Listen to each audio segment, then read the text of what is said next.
Fitoplankton seperti Sataceros, Tetraselmis, Skeletonema, Spirulina, dan Chlorella dibudidayakan sebagai sumber nutrisi bagi tahap awal kehidupan moluska, bivalvia, krustasea, dan ikan. Selain itu, tambak yang didominasi oleh fitoplankton dapat menjadi penstabil kualitas air dan menekan penetrasi cahaya yang masuk ke perairan, karena fase larva dan poslarva akan stres ketika intensitas cahaya matahari tinggi. Fitoplankton juga dapat memanfaatkan nutrien yang berlebihan dalam perairan seperti amonium, nitrat, dan fosfat. Juga bertanggung jawab atas pengendalian pH perairan yang mempengaruhi dinamika amoniak dan hidrogen sulfida atau keduanya yang dapat sangat beracun untuk spesies aquaculture, sehingga kualitas perairan akan menjadi lebih baik. Di mana fitoplankton akan memanfaatkan amonium, nitrat, dan fosfat untuk berkembang sehingga konsentrasinya di tambak dapat berkurang. Amonium dan nitrat adalah produk sampingan dari pemecahan protein, sedangkan fosfat adalah sisa pakan yang tidak termakan oleh udang dan ikan. Jika kandungannya terdapat dalam konsentrasi tinggi, maka akan memperburuk kualitas air tambak dan mengganggu pertumbuhan udang dan ikan. Pada dasarnya, keberadaan fitoplankton dapat menjadi dilema dalam aquaculture. Populasi yang dikelola dengan baik dapat sangat bermanfaat untuk sistem produksi aquaculture, tetapi jika tidak dikelola dengan baik dapat berkembang biak di luar kendali dan memiliki efek negatif yang signifikan.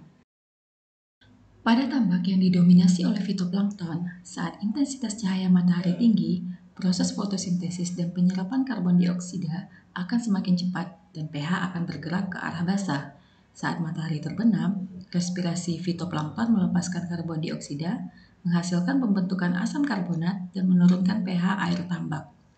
Pergeseran pH ini dapat mempengaruhi kualitas air tambak, karena pH mempengaruhi disosiasi amonium dan hidrogen sulfida. Pada nilai pH di atas 8,5, terdapat persentase amoniak beracun yang lebih tinggi, dan tingkat pH di bawah 6,5 akan menjadi pembentukan hidrogen yang beracun.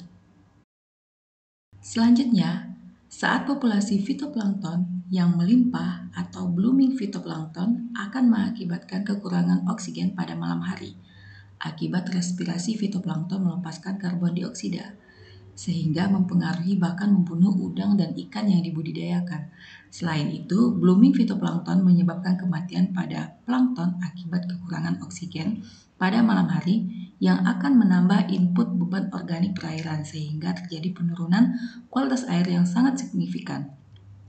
Dan pertumbuhan populasi bakteri dan jamur patogen akan meningkat yang dapat menyebabkan berbagai penyakit pada hewan aquaculture. Selain itu, pada kelompok fitoplankton yang tidak diinginkan seperti Anabaena atau Cyanobacteria dan Dinoflagellata akan tumbuh subur di perairan yang kaya nutrisi. Tetapi jika kematian massal terjadi karena penipisan oksigen terlarut di tambak, spesies ini dapat melepaskan biotoksin yang berbahaya bagi udang dan ikan atau banyak spesies aquaculture lainnya. Dengan demikian, fitoplankton memiliki peran ganda, yaitu dapat sebagai teman atau musuh dalam sistem aquaculture, tergantung pada seberapa baik mereka dikelola.